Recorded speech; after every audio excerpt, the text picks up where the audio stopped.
Hey guys, welcome back to my comic review series on IDW Sonic the Hedgehog, where I cover each and every issue. And today, I am doing a review of issue 2, where it features the next major character, Amy Rose, and also being the second parts of the Fallout saga. Before I begin, I'm going to give a brief recap of the events of the previous issue. After the events of Sonic Forces, or at least this comic's own iteration of that game's events, Dr. Ivo Eggman Badnik had vanished after his last attack, but some of his Badnik army remained. It begins to occur in a village called Vista View, and Sonic, with the help of Tails, manages to defeat every Badnik in the area. Tails eventually theorizes that this recent attack seemed more cohesive and somewhat relentless as of late, and the two assume that Eggman could be behind this or not. After Sonic departs, he is spied on by a camera-equipped flapper, in which we are revealed to a mysterious figure who happens to be the culprit behind these random attacks, and is about to plan his next move. And yes, I do know who this mysterious character is, but to be perfectly crystal clear, I am not going to spoil any future events to those who haven't read the comic yet. If you want to find out what happens next in regards to stuff like that, I highly recommend you buying and reading these issues to see them all for yourself. This comic review series is spoiler free, and this is to represent how I reacted reading these for the first time, so get used to it. Anyway, he plans his next troop of Badniks to assault another town and hopes to take down both Sonic and Amy, and it all leads up to this very issue. So, is it just as good or perhaps even better than the first one? Well, let's find out. The main cover for this issue is pretty good, with Sonic giving a peace sign to Amy while the latter travels behind him along with 3 buzz bombers on the right side of the background, and the setting being somewhat in the exact same place as in the cover of the previous issue. Not as interesting as the last one, but still does a decent job at representing the events of this issue. The issue kicks off with Sonic in a new village called Riverside, fighting against another Super Badnik, the Death Crab from Sonic Forces, which I think only showed up once in that game? Correct me if I'm wrong. Anyway, after a couple of hits to the Badnik, Sonic easily defeats it by slamming it into the ground with a spin attack before it lands near the townspeople. Everything seems all well and good until everybody notices the Death Crab is still functional and tries to get up. Before Sonic gets to do anything, the Death Crab finally gets defeated for good by, you guessed it, Amy Rose. And man, that is such a sick entrance. She greets Sonic and tells him that she heard about his recent actions with Tails in the neighboring town, that being Vista View, and immediately came to this town knowing Sonic would be here as well. Sonic, perplexed at first when being told this news, decides to take his leave, believing things are under control. However, Amy stops him and claims that she came all this way to find him, and for a rather good reason, as she needs him to come back to the Resistance base. Sonic profusely responds by claiming he thought the Resistance was doing cleanup after the conclusion of the war, which is also referring to the events of Forces. Amy explains that it turned out that the cleanup was much larger than they expected, concerning the ongoing onslaught of the Eggman Empire. As such, she states that the Resistance is working to finish the fight from a centralized and organized position so that they can be much more effective. Sonic, of course, passes on that idea and mentions the discussion he had with Tails, where they theorized that the previous group of enemies they fought were way more organized despite Eggman's lack of presence. He also points out that Amy just so happened to know his whereabouts, showing up at the right place at the right time for another Super Badnik to fight, as if they're being baited. Honestly, he's not completely wrong there. See the previous issue for details. Still, Amy urges Sonic to come back to the Resistance, but Sonic only has his own reasons to figure out what the heck is going on. At this very moment, a villager named Lanolin approaches Sonic and Amy and tells them that they are once again under attack, in which Sonic blatantly assumes she is referring to the Death Crab they defeated, but it's actually a horde of Badniks coming from the west. Knowing that the Death Crab was nothing more than a cheap decoy, Sonic runs off to fend against the Badniks while Amy goes with Lanolin to the bunker, which was formerly a town hall that was rebuilt during the war. As Sonic is fighting the Badniks, Amy realizes the militia in Riverside and has them get into their positions and wait for the opportunity to fire at the Badniks once they've entered the square, and as they do, the residents manage to wipe out all the Badniks at Amy's command. Sonic, impressed by this tactic, comments on the fact that he thought Knuckles was the commander of the Resistance, meaning that this is something that he'd normally do. Amy responds by saying that she's only keeping said Resistance organized for the time being. As Sonic asks what's the next plan now, Amy states that despite their advantages, there are still too many Badniks approaching, and the only way the villagers can stand a chance is if they find out where they're coming from and thin out their advances. They begin to do just that with the real superpower and teamwork by blazing their way through a horde of Badniks. And holy crap, why are these drawn so cleanly well? Amy once again tries to convince Sonic to return to the Resistance, albeit in a flirtatious way, but Sonic still declines.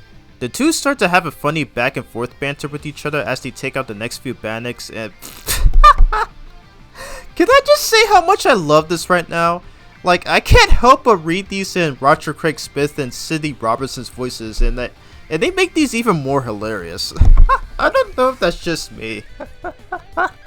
After they take out the remaining egg pawns, they see another Badnik, which appears to be a bluefish transporter from Sonic Lost World, deploying even more egg pawns.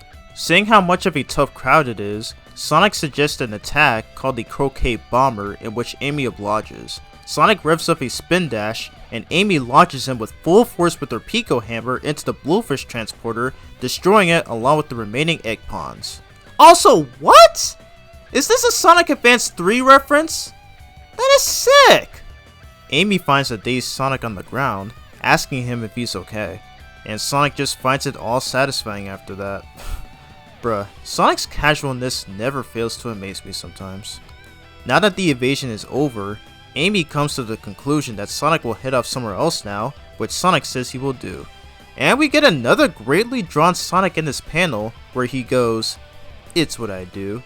Just keep moving, doing good, saving folks, and living as free as the wind, living by my way, my own way." This causes Amy to fall in love with him for a few seconds, but she quickly shrugs it off and admits that Sonic is right. She knows that Sonic is the way he is, and it's the main reason she loves him. She doesn't want to change him as a result, and wants to let him do what he does best. Sonic then offers Amy to come along, but unfortunately for Amy, she can't, as the Resistance needs her to keep everything in order. She does inform him that Knuckles went to investigate a town in the south, but hasn't heard from him since, and suggests that Sonic should help him out. And we have probably the funniest moment in this comic so far, where Sonic goes, "Aye, Captain Commander Rose, ma'am," and then Amy replies, "Don't make me slap you."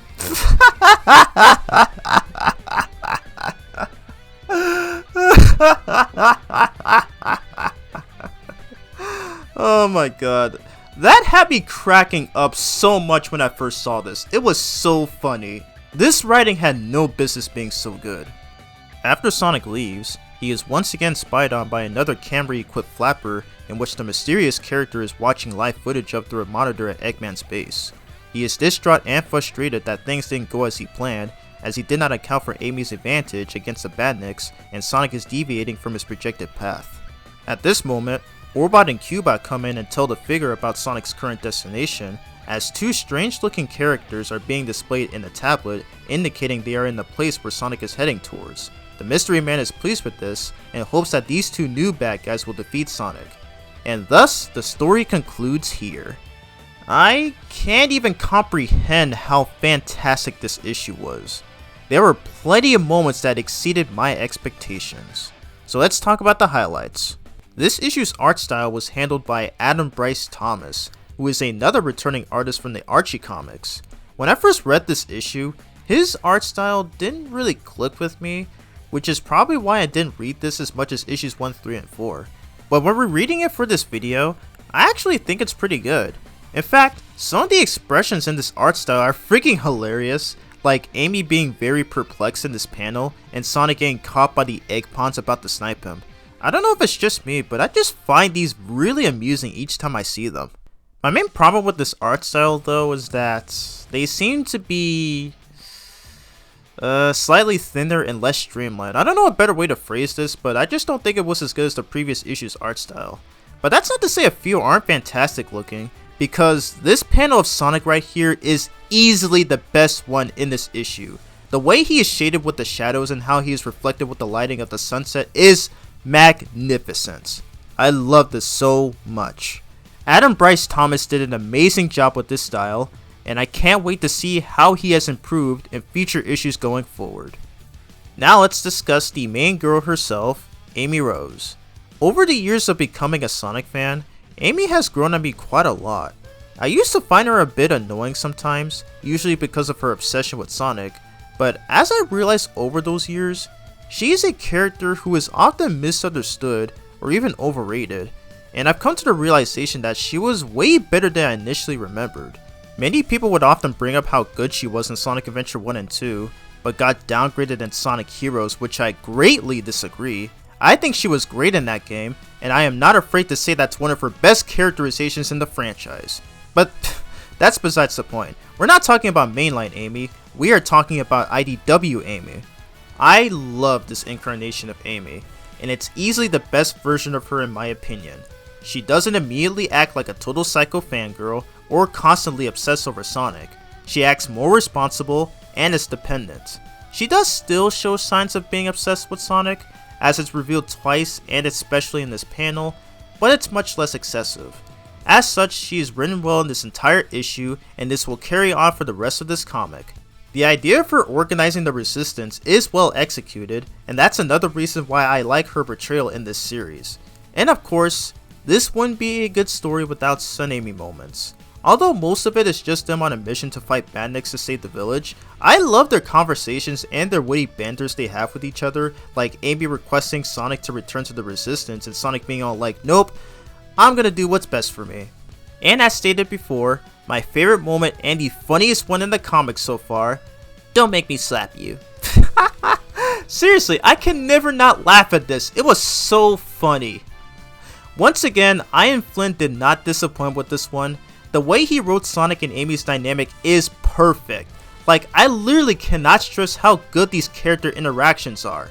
God dang, Ian, how are you such a good comic book writer? Like the previous issue, this one also has great action scenes, and here I will admit that plenty of these look better than the previous issue. The best part about this is this cool move, in which they call the Croquet Bomber. Upon seeing this for the first time, I instantly got reminded of Amy's tag action from Sonic Advance 3, where if Sonic was in the air, he'd be suspended in a spin jump animation for a few frames, before Amy launches him upwards. I feel like that's basically what this is, and honestly, if that was the case, then I'm actually glad they referenced that, and it always makes me happy to see that game get some love for once. I don't care what anyone says, Sonic Advance 3 is a great game. Oh yeah, this issue is the first to make a reference to a vocal song from one of the games. In this case, Sonic says the line that is loosely derived from his theme song from Sonic Adventure. Don't believe me? Well, have a listen. I got my way, my own way. There's one discrepancy that this issue has. For whatever reason, the egg pawns are drawn with 3 fingers instead of 4. I've never actually noticed this until rereading this issue for this video. I know it's a very minor nitpick, but I just find that to be very odd, considering that in the previous issue and in the games, they were often depicted with 4 fingers, and to this day it remains unclear if this was done on purpose or not, so yeah, I just find this to be pretty mind-boggling. This issue gets a 9 out of 10. Like the first issue, there are no signs of any pacing issues, they get straight into the action, Sonic and Amy's dynamic is perfect, greatly drawn scenes and panels, and has fairly good comedic moments. It does a great job informing the readers as to what's going on in this continuity, as they still provide decent context, and it lets us know what happens next in this arc. And now we have these variant covers. Unlike the last issue which had 7 variant covers, this one only has 3. So this is going to be a lot shorter than my analysis on the last issue's covers from the previous review. First off, we have cover B. This actually represents the main setting and situation of this issue's plot, as it shows Sonic being on the defensive, preparing to fight the robots and protecting the villagers, with Amy right by his side while doing the same thing as well, and with the death crab looming over them. For some baffling reason, this cover has the egg pawns from Sonic Forces despite them not appearing in the actual issue, which used the normal egg pawns. This may be probably because IDW did not have any access to these designs, which I find to be super odd and weird. Yet another discrepancy that this issue has, but it's still a good cover overall. This was drawn by Adam Bryce Thomas, as if that wasn't already obvious enough by the art style. Next is the RI-A cover, which, like the last issue's RI-A cover, is drawn by Nathalie Fordrine. and it's very eye-catching as it shows Sonic, Amy, and even Tails, who doesn't appear in this issue, fighting some badniks in the casino night-like area. And once again, the shading and shadows look very good, and I like the way Amy's hammer is slightly blurred out as she hits a badnik with it. And that Egg Fleet callback on the left side of the background is brilliant.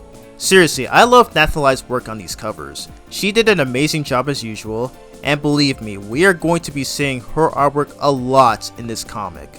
And when I say a lot, I mean a lot of her artwork on these covers for the future issues of this comics run.